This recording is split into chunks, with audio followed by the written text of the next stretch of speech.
Sisiksikin po natin yan.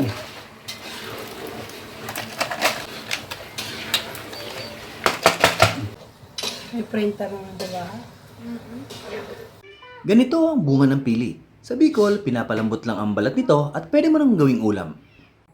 Ganito naman ang itsura pag nabalatan na. At para makuha mo ang laman nito, kailangan mo itong basagin o kung tawagin sa Bicol ay tiladin o pagtitilad. So ito na yung laman niya. Pinili na natin dito yung mga buo o kung tawagin din nila ay ilog. Una ay pipirituhin natin siya sa mantika at isusunod natin yung paglagay ng asukal. Matagal niyo na pong ginagawa yan, Mami. Tagal na. Ayan, tikman na natin yung bagong luto. Hap. Lalo pag bagong luto.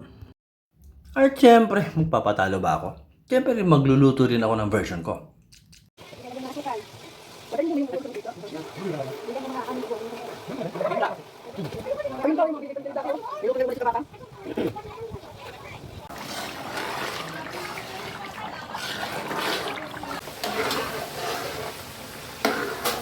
Kailangan tuloy-tuloy.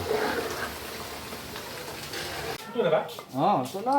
Hindi pa. Ilagay ko na dyan. Tamo, ayaw pa nila maniwalang luto na. Oh, ayan na. Hindi pa ba luto yan? Ang gusto niyo maitim?